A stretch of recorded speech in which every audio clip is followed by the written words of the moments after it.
السلام علیکم۔ آج پیر ہے اگست کی 3 تاریخ۔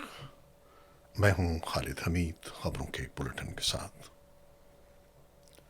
پاکستان کی وادی سوات میں ایک پولیس اسٹیشن کے باہر ایک خودکش بمبار نے احتجاج کے لیے جمع ہونے والے ہجوم کے قریب حملے میں کم از کم 19 افراد کو جاں بحق اور متعدد کو زخمی کر دیا۔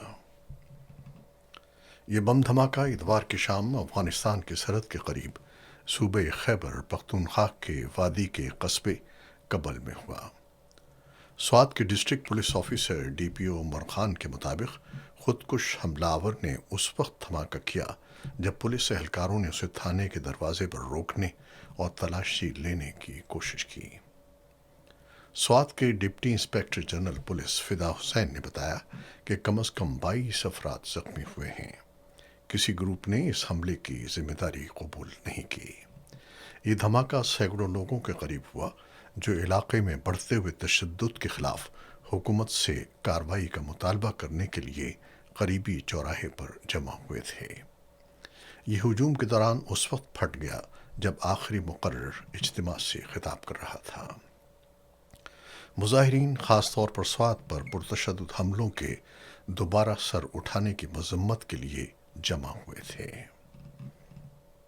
اور اب باقی خبریں۔ امریکہ کے صدر ڈونلڈ ٹرمپ نے کہا ہے کہ ایران کے ساتھ ممکنہ معاہدے کے لیے مذاکرات کا نیا دور شروع ہونے والا ہے۔ ان کے مطابق ایران سے رابطے ایک مذاکراتی فریم ورک کے تحت جاری ہیں اور ان کی ترجیح فوجی کارروائی کے بجائے سفارتی حل اور معاہدہ ہے۔ صدر ٹرمپ نے صحافیوں سے گفتگو میں دعویٰ کیا کہ ایران پر ایک بڑے ممکنہ حملے کا منصوبہ سعودی عرب، متحدہ عرب امارات، قطر اور ایران کی درخواست پر مؤخر کیا گیا۔ ان کا کہنا تھا کہ اگر یہ حملہ ہوتا تو دوسری جنگ عظیم کے بعد یہ سب سے بڑا حملہ ثابت ہو سکتا تھا۔ تاہم وہ جانی نقصان سے گریز اور تنازع کے پرامن حل کے خواہاں ہیں۔ انہوں نے مزید کہا کہ آبنائے ہرمز اور ایران کے جوہری پروگرام سے متعلق بھی معاہدے کی امید موجود ہے، تاہم مذاکرات ناکام ہونے کی صورت میں کشیدگی میں اضافہ ہو سکتا ہے۔ دوسری جانب ایران نے امریکہ کے ساتھ کسی بھی نئے مذاکرات کی تردید کرتے ہوئے واضح کیا ہے کہ فی الحال نہ کسی امریکی وفد کو مدعو کرنے اور نہ ہی ایرانی وفد کو امریکہ بھیجنے کا کوئی منصوبہ ہے۔ ایرانی وزارت خارجہ کے ترجمان اسماعیل بقائی کے مطابق ایران صرف عمان کے ساتھ آبنائے ہرمز کے متبادل یا عارضی محفوظ بحری راستے کے قیام پر بات چیت کر رہا ہے۔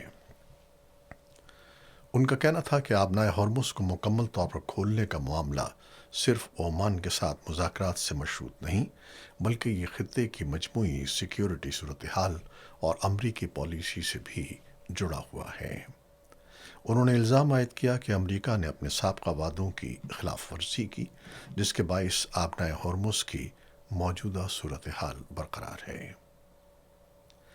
ایرانی وزیر خارجہ عباس عراقچی نے کہا ہے کہ عمان کے ساتھ جاری مذاکرات اپنے حتمی مرحلے میں داخل ہو چکے ہیں، جبکہ ایرانی صدر مسعود پزشکیان نے اس مفاہمتی یادداشت کو ایران کے مستقبل کی خارجہ پالیسی کا اہم ستون قرار دیا۔ ان کا کہنا تھا کہ اس یادداشت پر عمل درآمد یقینی بنانے کے لیے دوسرے فریق کو بھی اپنے وعدوں کا پابند بنانا ضروری ہوگا۔ سعودی وزیر خارجہ شہزادہ فیصل بن فرحان نے ایرانی وزیر خارجہ عباس عراقچی سے ٹیلی فون پر رابطہ کیا، جس میں خطے کی کشیدہ صورتحال، کشیدگی میں کمی اور سفارتی کوششوں پر تبادلہ خیال کیا گیا۔ سعودی وزارت خارجہ کے مطابق فیصل بن فرحان نے قطر اور اردن کے وزرائے خارجہ سے بھی الگ الگ گفتگو کی، جس میں علاقائی تعاون، مشترکہ موقف اختیار کرنے اور بحیرہ احمر میں آزادانہ جہاز رانی کی بحالی کی اہمیت پر اتفاق کیا گیا۔ ادھر غزہ میں اسرائیلی فضائی حملوں کا سلسلہ جاری ہے۔ فلسطینی محکمہ صحت کے مطابق اتوار کو مختلف علاقوں میں ہونے والے حملوں میں کم از کم 19 فلسطینی جاں بحق اور متعدد زخمی ہو گئے۔ طبی ذرائع کے مطابق غزہ شہر کے اسوسی ٹاور میں ایک رہائشی اپارٹمنٹ پر فضائی حملے میں ایک ہی خاندان کے 3 افراد، جن میں ایک حاملہ خاتون اور 5 سالہ بچہ بھی شامل تھے، جان کی بازی ہار گئے۔ خان یونس کے علاقے القارہ میں ایک اور حملے میں الحمس خاندان کے 3 افراد جاں بحق جبکہ متعدد زخمی ہو گئے۔ وسطی غزہ کے دیر البلح کے قریب ایک گھر پر حملے میں ایک معمر جوڑا جاں بحق ہو گیا، جبکہ اسی علاقے میں موٹر سائیکل پر سوار 2 بھائی بھی حملے کا نشانہ بنے۔ شمالی غزہ کے جبالیہ پناہ گزیں کیمپ، المواسی اور غزہ شہر کے رمال علاقے میں بھی مختلف حملوں میں مزید ہلاکتوں کی رپورٹ ہوئی ہیں۔ فلسطینی حکام کے مطابق حالیہ حملے گزشتہ ہفتوں کے دوران ایک ہی روز میں ہونے والی سب سے زیادہ ہلاکتوں میں شمار کیے جاتے ہیں۔ یہ حملے ایسے وقت میں جاری ہیں جب امریکی صدر ڈونلڈ ٹرمپ نے غزہ کے حوالے سے ایک نئے منصوبے کو امن و سلامتی کی جانب ایک اہم پیش رفت قرار دیا تھا۔ ایران نے امریکہ اور اسرائیل کے ساتھ جاری کشیدگی کے تناظر میں اسرائیلی انٹیلیجنس ایجنسی موساد کے لیے جاسوسی کے الزام میں سزا پانے والے 2 افراد کی سزائے موت پر عمل درآمد کر دیا ہے۔ ایرانی سرکاری خبر رساں ایجنسی کے مطابق امید بہزاد اور پوریا صفوات کو ایرانی فوجی اور حساس تنصیبات سے متعلق معلومات اور تصاویر موساد کو فراہم کرنے کے الزام میں غداری اور جاسوسی کا مجرم قرار دیا گیا تھا۔ ایرانی عدلیہ کے مطابق دونوں افراد پر اسرائیل اور امریکہ سے متعلق حالیہ تنازع کے دوران حساس معلومات منتقل کرنے کا الزام ثابت ہو گیا۔ سوڈان کے مغربی دارفور میں ایک روایتی عدالتی اجتماع پر ڈرون حملے میں کم از کم 35 افراد جاں بحق اور متعدد زخمی ہو گئے۔ انسانی حقوق کی تنظیم ایمرجنسی لائرز کے مطابق حملہ شمالی دارفور کے گاؤں گارا الزاویہ میں اس وقت کیا گیا جب مقامی افراد قبائلی تنازعات اور دیگر مقدمات کی سماعت کے لیے جمع تھے۔ تنظیم کا کہنا ہے کہ حملے میں عدالت کی عمارت کو بھی نقصان پہنچا۔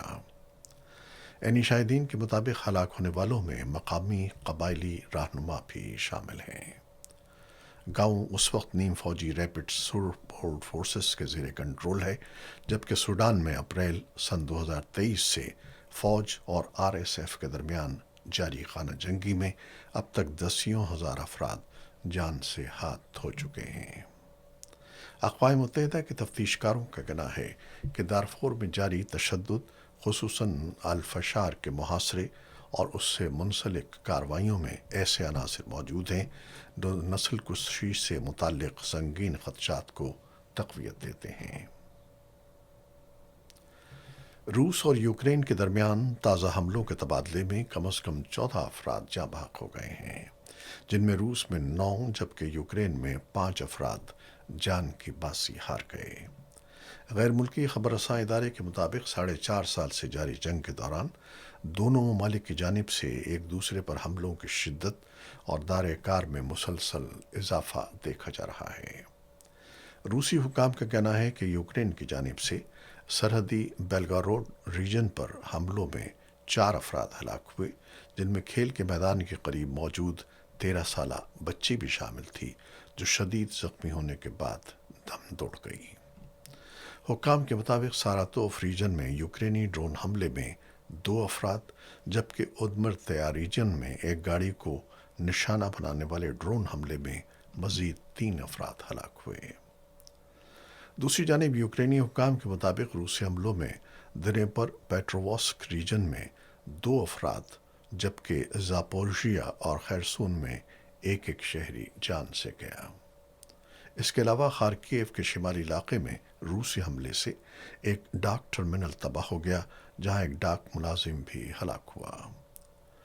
رپورٹس کے مطابق جنگ کے خاتمے کے لیے امریکہ کی قیادت میں جاری سفارتی کوششیں فروری سے تعطل کا شکار ہیں۔ دونوں ممالک کا موقف ہے کہ ان کی کارروائیوں کا مقصد شہری آبادی کو نشانہ بنانا نہیں ہے۔ اور اب کھیلوں کی خبریں۔ پاکستان کے تائکو انڈو کھلاڑی احسان محسود نے تھائی لینڈ میں ہونے والی بین الاقوامی تائکو انڈو چیمپئن شپ میں شاندار کارکردگی کا مظاہرہ کرتے ہوئے گولڈ میڈل اپنے نام کر لیا۔ احسان محسود نے ابتدائی مرحلے میں قازقستان کے حریف کو شکست دی، سیمی فائنل میں بھارتی کھلاڑی کو زیر کیا، جبکہ فائنل میں سری لنکا کے مد مقابل کو ہرا کر طلائی تمغہ جیت کر پاکستان کے لیے ایک اور بین الاقوامی اعزاز حاصل کر لیا۔ ادھر ویسٹ انڈیز نے پاکستان کے خلاف 2 ٹیسٹ میچوں کی سیریز کے دوسرے اور آخری ٹیسٹ کے پہلے روز کھیل کے اختتام تک 5 وکٹوں کے نقصان پر 239 رنز بنا لیے۔ پورٹ آف اسپین میں کھیلے جا رہے میچ میں ویسٹ انڈیز نے ٹاس جیت کر پہلے بیٹنگ کا فیصلہ کیا۔ پاکستان نے اس میچ کے لیے اپنی ٹیم میں 4 تبدیلیاں کی ہیں، جن کے تحت عبداللہ شفیق، اویس ظفر، ساجد خان اور عبید شاہ کو پلئنگ 11 میں شامل کیا گیا ہے۔ اویس ظفر اور عبید شاہ نے اس میچ کے ذریعے ٹیسٹ کرکٹ میں ڈیبیو کیا۔ عبید شاہ کو محمد عباس جبکہ اویس ظفر کو بابر اعظم نے ٹیسٹ کے پیش کی۔ یہ تھیں وہ خبریں جو یوٹیوب چینل پر ہم نے آپ کے لیے پیش کی ہیں۔ آپ ہمارے چینل کو دیکھتے ہیں، شیئر کرتے ہیں اور اپنے کمنٹس میں اپنی محبتوں کا اظہار کرتے ہیں، جس کے لیے ہم آپ کے بےحد ممنون ہیں۔ اپنی ان کاوشوں کو، ان محبتوں کو جاری رکھیے گا۔ خالد حمید کو اب اجازت دیجیے گا۔ اللہ حافظ۔